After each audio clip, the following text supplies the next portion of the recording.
Bueno, continuamos con el doctor Adolfo Paz Quesada y me quedé, como para pasar en limpio, el tema, Adolfo, de cómo te apostaste en los tribunales en la época del Corralito, y eso es lo que yo quiero dejar establecido para que vos nos puedas describir un poquitito más. Eh, Vos obtuviste, o sea, lograste el primer fallo que declara la inconstitucionalidad del Corralito y pacificación. Así es.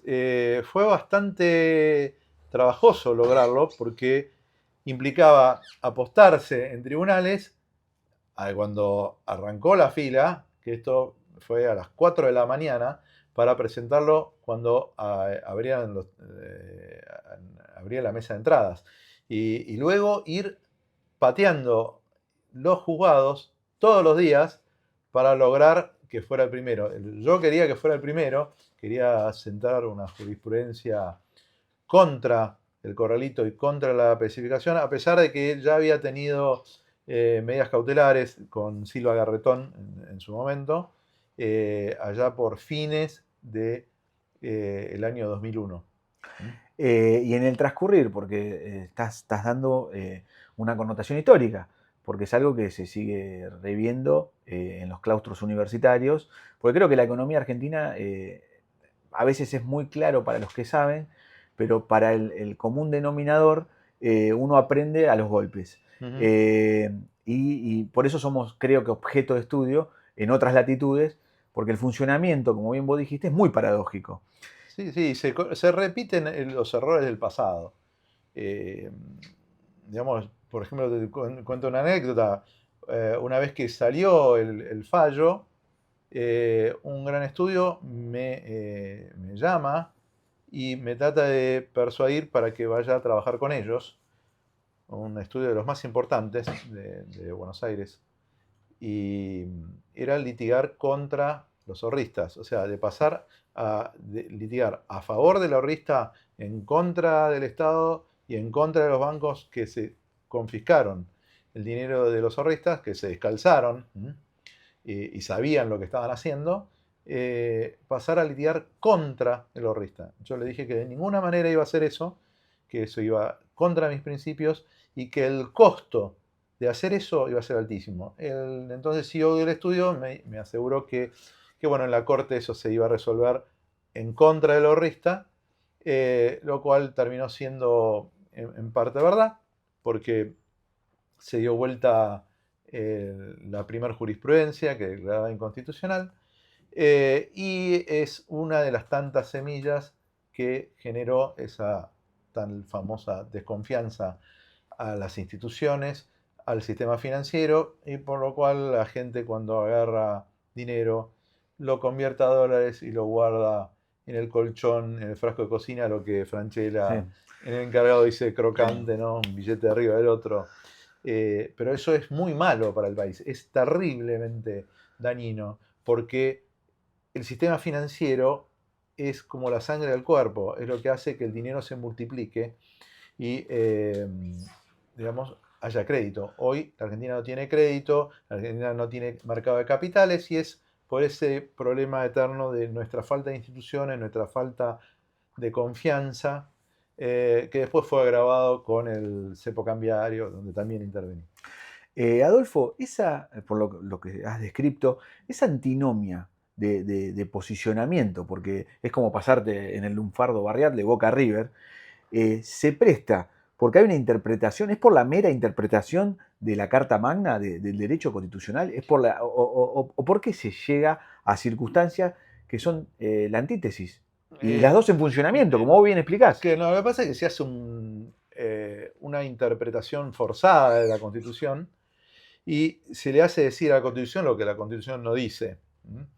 Y, por supuesto, se toman jurisprudencia de casos de excepción, de casos de emergencia, pero las emergencias no son lo que la jurisprudencia argentina dice que es.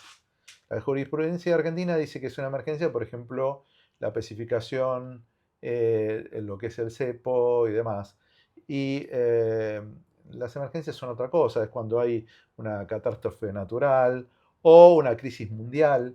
pero no una crisis cuando es simplemente local. Si es una crisis simplemente local, no es una emergencia mundial, no es una catástrofe, no hubo nada. Es simplemente algo que se fue gestando, inconsistencias a lo largo del tiempo, que llevó a una explosión económica que hasta un tachero o un encargado de un edificio sabía que iba a suceder. ¿Sí? Adolfo, cuando se habla de institucionalidad en los medios y se Ujú. dice no, porque la institucionalidad está en peligro, porque la república necesita de instituciones sólidas, ¿puedes explicarnos a qué se hace referencia para nosotros, el común denominador de lo que es la institucionalidad y cómo se puede llegar a medir? Calculo que la calidad institucional de un país en algún punto te está diciendo por lo menos qué camino están transitando, en qué proceso están. ¿Se puede, o sea, qué es la La institucionalidad? institución es el respeto irrestricto de las normas y que los tribunales haya debido proceso y eh, hagan cumplir el ordenamiento jurídico. Es eso. Lo que pasa es que eso en la Argentina no sucede. Lamentablemente es así. Eh, Hay excepciones, por ejemplo, hay tribunales que han tenido labor destacada, por ejemplo, la Cámara Nacional de lo Civil Sala B, que declaró inconstitucional el cepo cambiario, la juez María José Sarmiento, que en su momento declaró inconstitucionalidad, y muchos otros juzgados de primera instancia y Cámara, diría la mayoría del país, de primera instancia y Cámara así lo declaró. La labor destacada del doctor Silva Garretón contra las primeras medidas restrictivas para disponer de los ahorros y los salarios. Eh, Hubo muchos tribunales destacados, pero en definitiva lo que importa es la jurisprudencia final que se sienta. Y ahí estamos en problemas. Por ejemplo, respecto del cepo cambiario, se dejó firme fallos contradictorios. No hay un fallo de corte que disponga la inconstitucionalidad. Tampoco se buscó que lo haya por parte de la administración pública, es muy bueno destacar eso, sino que lo que se buscó es totalmente lo contrario. Entonces a veces no se le puede pedir a los tribunales que vayan en contra de lo que quiere toda la clase política. Porque hay como un pensamiento dominante de que tenemos que seguir así, más allá de lo que se diga. Eh, Hay, digamos, ciertas administraciones que han tenido muy buenos discursos que en los papeles uno dice, bueno, van a ir en favor de la institucionalidad, pero después, cuando uno ve los hechos, no es así.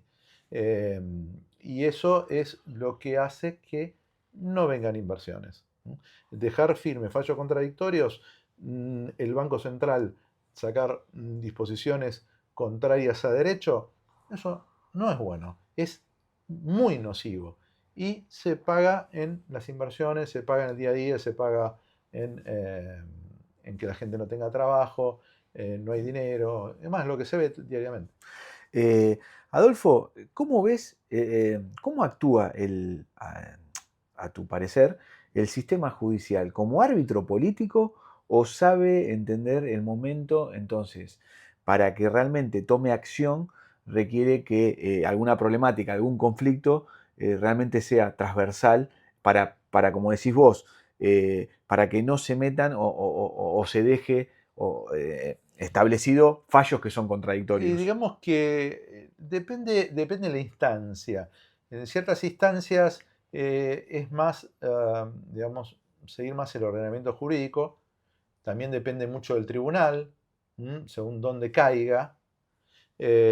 Y por otra parte, cuando llega a la corte es más política. Es decir, la corte rara vez va contra la opinión política dominante en el país. ¿Mm? Porque también no podemos pedirle a los jueces que sean héroes. Si toda la cabeza, digamos, del país piensa en un determinado sentido, pedir a un tribunal que vaya en sentido contrario es muy complicado, muy complicado. Y eso es lo que ha pasado. O sea, Claro, tenemos una clase política que ama ir en contra de la Constitución. claro. más allá de lo que se diga, porque uno puede escuchar discursos espectaculares, pero en definitiva lo que importa es los hechos. Por ejemplo, tenemos hoy cepo cambiario a las empresas. Eso es una limitante enorme para que vengan capitales de afuera. Claro, No, o sea, no, no, no el viene. mercado financiero profundiza y no va a venir Y a... por otro lado, tenemos también restricciones que se están tomando en este momento a las personas físicas. O sea, digamos, disposiciones son circulares del Banco Central que no aparecen prácticamente en ningún lado, algunos diarios especializados, y no los conoce la gente. Hace poco salió una restricción respecto de aquellos que hacen transferencia al exterior que por 90 días no pueden comprar dólar MEP. Muy pocos medios la levantaron. Eso es una pésima señal para que hundan sus capitales en la República. Pésimo. Es más, lo que debían haber hecho es independencia del Banco Central, debían haber levantado el cepo cambiario por ley y procurar que también haya jurisprudencia que lo declare así, aunque sea una declaración de inconstitucionalidad en general, ¿no? Eh, Adolfo, con respecto a la Constitución y su reforma del 94, Ujú.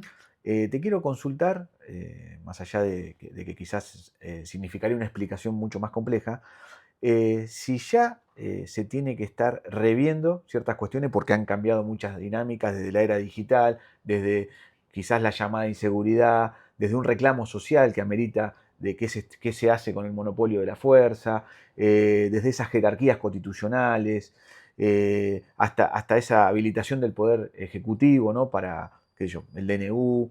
eh, ¿Qué cambió desde la Reforma 94, quizás desde esos lugares, para que quede plasmado qué fue lo que cambió a nivel seguridad, por ejemplo, donde están los derechos humanos, y si a esta altura se tendría que rever ciertas circunstancias constitucionales que pueden ser desde lugares económicos, desde lugares de vinculaciones digitales, desde derechos constitucionales que hoy hay que empezar a ver porque existen otras problemáticas. Mira, la constitución del 94 no es tan diferente a la constitución anterior, sí agregó lo que es el bloque de constitucionalidad federal, lo que se dice.